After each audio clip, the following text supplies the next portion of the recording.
Assalamualaikum warahmatullahi wabarakatuh.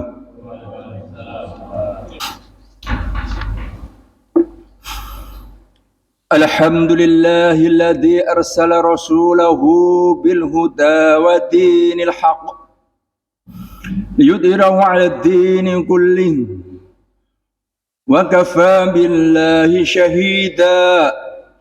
Asyhadu an la ilaha illallah wahdahu la syarika lahu al-malikul haqqul mubin wa asyhadu anna muhammadan abduhu wa rasuluhu khatamul anbiya'i wal mursalin. Allahumma salli wa sallim wa barik ala sayyidina Muhammad wa ala alihi wa ashabihi ajma'in. Amma ba'd. وقال الله تعالى في القرآن الكريم أعوذ بالله من الشيطان الرجيم يا أيها الذين آمنوا اتقوا الله حق تقاته ولا تموتن إلا وأنتم مسلمون. Ma'asyiral muslimin, jamaah Jumat rahimakumullah. Marilah yang utama pada kesempatan ini, marilah kita selalu memanjatkan puji syukur kehadirat ilahi Rabbi Allah Subhanahu wa taala, yang mana pada kesempatan ini Allah masih memberikan kesempatan kita, yaitu nikmat sehat, nikmat iman, sehingga masih bisa kita dijumpakan dari Jumat, bahkan kita melaksanakan yaitu sholat Jum'ah berjamaah. Salat serta salam marilah kita haturkan kepada junjungan kita, Nabi akhir zaman, penyampai risalah terakhir, yaitu Nabi Muhammad sallallahu alaihi wasallam, pada keluarga dan sahabatnya. Dan insya Allah, jikalau kita menjalankan sunnah-sunnahnya, akan mendapat syafaat yaumul qiyamah. Ma'asyiral muslimin sidang Jumat rahimakumullah. Pada kesempatan ini, khatib berwasiat khususnya pada diri saya sendiri, pada umumnya berjamaah, marilah kita selalu memantapkan rasa iman dan takwa kepada Allah Subhanahu wa taala. Dengan artian kita selalu mensyukuri nikmat-nikmat Allah, bukan kita mengkufuri nikmat-nikmat Allah yang telah diberikan kepada kita. Kita dekat pada Allah, bukan kita menjauhi. Kita takut pada Allah, bukan kita berani pada Allah. Dan tentunya kita selalu menjalankan apa-apa yang menjadikan perintah Allah dan menjauhi apa yang menjadi larangan-larangannya. Ma'asyiral muslimin rahimakumullah. Suatu ketika Imam Al-Ghazali mengajarkan sebuah pendidikan kepada murid-muridnya. Lalu beliau bertanya, "Hai muridku, apa yang menjadi permasalahan hidup ini yang paling besar yang Anda ketahui?" Tentunya muridnya menjawab bermacam-macam. Ada yang menjadi masalah adalah gunung, dan di situ ada batu-batuan besar. Ya, tidak salah. Tapi yang benar adalah yang jadi permasalahan hidup ini sehari-hari adalah yaitu nafsu. Nafsu bisa menghadirkan yaitu sebuah ketidakadilan. Nafsu bisa menghadirkan sebuah kejahatan, kezaliman, kemungkaran, dan lain-lain sebagainya. Muaranya nafsu, tentunya hatinya akan digoda oleh nafsu ini, maka terjadilah permasalahan-permasalahan hidup yang besar ini.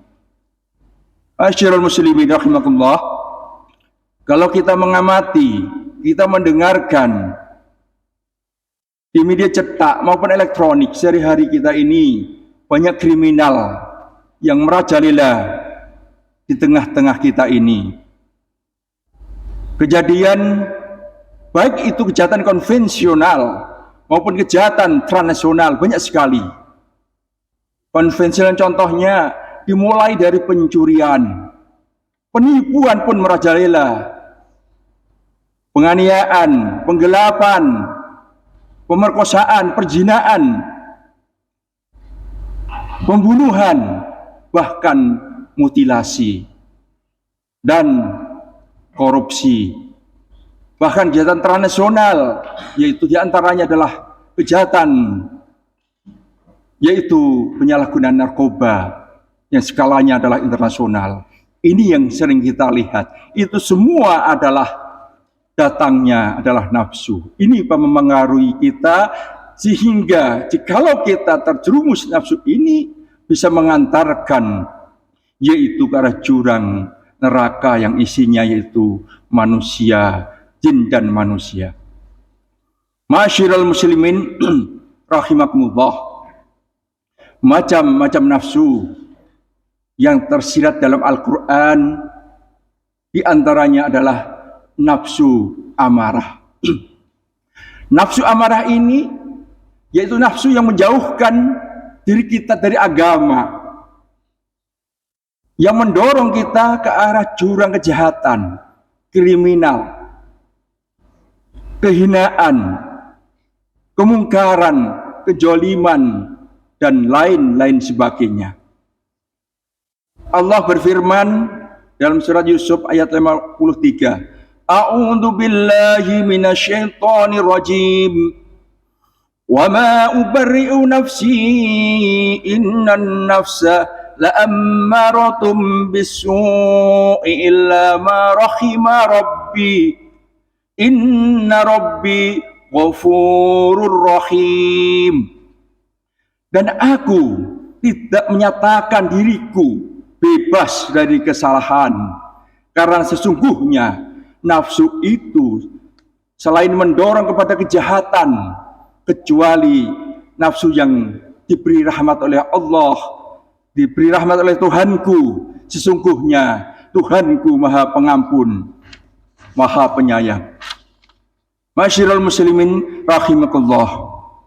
Ayat ini mengisahkan yaitu nafsu yang dialami oleh Zulaikha dengan Yusuf alaihissalam karena keinginan Zulaikha untuk berzina. Sebetulnya Yusuf tidak bisa mengatakan saya bebas dari dosa. Tidak. Namun Allah memberikan burhan, melihat tanda-tanda Allah. Maka dia takut kepada Allah. Inni akhafullah. Maka lahirlah junnah atau perisai yang menamengi Yusuf sehingga tidak melakukan sebuah perzinaan. Kejadian itu tentunya diawali nafsu. Masyiral muslimin rahimakumullah, bagaimana keadaan di lingkungan kita? Banyak sekali. Ini salah satu contoh masalah persetubuhan, perzinaan, pencabulan. Data di Polda DIY sejumlah 36 korban dari 16 kasus. Dan na'udzubillah 33 ini, baik itu pencabulan, perzinaan maupun persetubuhan, korbannya 33 dan 36 itu dialami anak-anak di bawah umur, yaitu usianya di bawah 18 tahun sesuai Undang-Undang Nomor 35 tahun 2014 yaitu tentang perlindungan anak. Padahal anak-anak ini perlu dilindungi. Namun apa yang terjadi? Dilakukan orang-orang yang atas kekuasaannya, yang harusnya melindungi, yaitu ayah, entah ayah tiri, ayah langsung, ibu atau ibu tiri, seorang guru, atau siapa, atau saudara yang dekat. Ini yang kewajibannya melindungi, tapi justru jadi masalah. Satu contoh, naudzubillah min dzalik, ada seorang guru ngaji, Ini adalah salah satu oknum berbuat pencabulan, korbannya lebih dari 10 orang.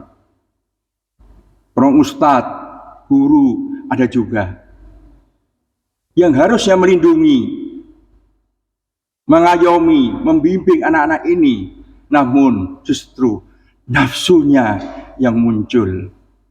Masyirul muslimin rahimakumullah, itu di DIY. Baru saja di daerah Jawa Tengah, seorang ayah tiri menyetubuhi anak tirinya itu. Masyirul muslimin rahimakumullah, belum kejahatan-kejahatan lainnya banyak merajalela. Yang tentunya ini tidak lepas dari 3 hal. Yang pertama, Allah memberikan, yaitu hati, tidak digunakan. Lahum qulubun la yafqahuna biha. Mereka diberi hati, tidak digunakan untuk memahami ayat-ayat Allah. Yang kedua, walahum a'yunun la yubsiruna biha.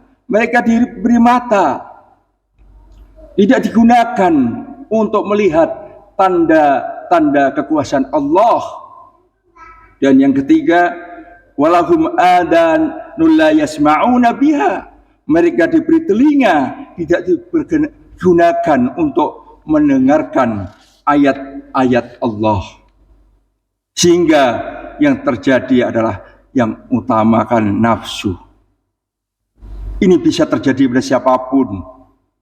Oleh karena itu, marilah kita jaga diri kita, yaitu menjauhkan nafsu ini, kecil apapun. Dalam kesempatan apapun, terutama kesempatan dalam kesempitan, ini yang membahayakan.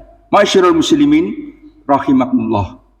Yang kedua, nafsu lawamah. Nafsu yang terbelenggu. Nafsu ini ciri-cirinya adalah orang ini meratapi, menyesali perbuatan-perbuatan dosa-dosa yang lalu. Diratapi terus, menyesali terus, dan bahkan masih bisa terombang-ambing dalam situasi, kondisi, sehingga ketika dalam situasi yang baik orang ini bisa berbuat baik, ketika dalam situasi buruk bisa tergoda. Ini nafsu lawamah. Dalam firman Allah surat Al-Qiyamah, a'udzu billahi minasyaitonir rajim wa la uqsimu bin nafsi lawamah. Aku bersumpah dengan menyebut nafsu lawamah. Masyiral muslimin rahimakumullah. Marilah kita ambil nafsu yang terbaik, yang tertinggi, yaitu nafsu mutmainnah. Nafsu mutmainnah ini karena menerima hati kita cahaya kebenaran dari ilahi Rabbi, dekat kepada Allah, imannya tinggi sekali, ketaatannya tinggi sekali. Ini ciri-cirinya. Sesuai firman Allah dalam surat Ar-Ra'd 28. A'udzu billahi minasyaitonir rajim. Alladzina amanu wa tatma'innu qulubuhum bidzikrillah. Ala bidzikrillah tatma'innul qulub. Yaitu orang-orang yang beriman dan hati mereka menjadi tentram dengan mengingat Allah. Ingatlah, hanya dengan mengingat Allah hatinya bisa tentram. Masyarul muslimin rahimakumullah. Ini adalah derajat nafsu yang terbaik. Karena imannya kuat, keyakinan kuat, amal solehnya kuat, dan selalu dekat pada Rabb-nya, pada Tuhannya. Maka orang ini, jikalau tergoda, keimannya tergoda, baik itu jabatan, harta, wanita untuk melemahkan imannya, orang ini menolak. Al-Kisah ketika perang salib, pasukan Salahuddin Al-Ayyubi, opsirnya tertangkap, 3 orang tertangkap, lalu diiming-imingi, kalau engkau tidak saya bunuh dengan syarat lepaskan akidahmu, lepaskan agamamu. Apa katanya dia? Saya tidak akan melepaskan akidahku, karena Allah akan berjumpa, aku akan berjumpa dengan Allah pada akhirnya, dan akan dimasukkan dalam golongan Allah. Inilah golongan orang yang hatinya tentram dan tenang. Maka ketika dipenggal, opsir pertama dibunuh, ucapan yang muncul dalam mulutnya, ya ayuhan nafsul mutmainnah, wahai jiwa yang tenang, irji'i ila rabbiki radiyatan mardiyah, kembalilah kepada Tuhanku dengan hati yang ridho dan diridhoinya. Wadkhuli fi ibadi, masuklah dalam golongan hamba-hambaku. Wadkhuli jannati, masuklah ke dalam surgaku. Ini orang yang keyakinan kuat, yakin masuklah surga. Yang kedua sama, apa kamu mau pindah menggantikan agamamu dengan harta benda tahta wanita? Tidak, saya akan menunggu, yaitu di hari akhir nanti orang-orang mukmin akan berseri-seri karena ketemu, berhadapan langsung kepada Allah. Maka ketika dibunuh, dia melafalkan ayat wujuhu yawma idin nadirah. Orang-orang mukmin besok yaitu kelak adalah mukanya berseri-seri, ila rabbiha nadirah, karena akan ketemu Tuhannya. Yang ketiga, ini tergoda karena harta benda tahta dan wanita tersebut, maka tetap dipenggal. Ketika mau dipenggal, maka dia mau balik mengimani Allah. Apa yang muncul dalam mulutnya tidak bisa, syahadat pun tidak bisa, justru yang diucapkan adalah surat Al-Zumar ayat 19. Afaman khaqqa alaihi kalimatul adab afa anta tunqidu man finnar. Maka apakah engkau hendak mengubah nasib orang-orang yang telah dipastikan mendapatkan azab? Apakah engkau Muhammad atau akan menyelamatkan orang yang berada dalam api neraka? Jadi tidak bisa cabut, dan Nabi Muhammad tidak bisa menyelamatkan orang-orang yang sudah di api neraka karena dia murtad. Ma'asyiral muslimin rahimakumullah. Maka pelajaran dari ini, marilah kita dalam mendidik generasi kita, anak-anak kita, terutama akidah, jangan sampai salah dalam membelajarkan, menyekolahkan. Walaupun di luaran sana mungkin kualitasnya bagus, sekolah itu atau kampus itu bagus, namun akidahnya ini siapa tahu dia tergores, terpengaruhi. Nah, yang terbaik adalah akidah kita yang tanamkan ya kepada sekolah, kuliah yang betul-betul mengajarkan akidah Islamiyah. Ma'asyiral muslimin rahimakumullah. Mudah-mudahan sebelum itu khutbah saya bisa bermanfaat pada diri saya sendiri dan kepada kita semua. Barakallahu li wa lakum fil Qur'anil azim wa nafa'ani wa iyyakum bima fihi min ayati wa dzikril hakim wa taqabbalallahu minni wa minkum tilawatahu innahu wasamiul alim wa rabbighfir warham wa anta khairur rahimin. Alhamdulillahilladzi hadana li hadza wa ma kunna linahtadiya laula an hadana Allah. أشهد أن لا إله إلا الله وحده لا شريك له وأشهد أن محمدا عبده ورسوله اللهم صل وسلم وبارك على سيدنا محمد وعلى آله محمد أما بعد فيا أيها الناس اتقوا الله حق تقاته ولا تموتن إلا وأنتم مسلمون اللهم صل على ملائكتك المقربين وأنبيائك والمرسلين وأهل طاعتك أجمعين واجعلنا منهم برحمتك يا أرحم الراحمين اللهم اغفر للمؤمنين والمؤمنات والمسلمين والمسلمات الأحياء منهم والأموات إنك سميع قريب مجيب دعوات ربنا ظلمنا أنفسنا وإن لم تغفر لنا وترحمنا لنكونن من الخاسرين ربي أوزعني أن أشكر نعمتك التي أنعمت علي وعلى والدي وأن أعمل صالحا ترضاه وأصلح لي في ذريتي إني تبت إليك وإني من المسلمين ربنا هب لنا من أزواجنا وذرياتنا قرة أعين واجعلنا للمتقين إماما ربنا آتنا في الدنيا حسنة وفي الآخرة حسنة وقنا عذاب النار والحمد لله رب العالمين ولذكر الله أكبر.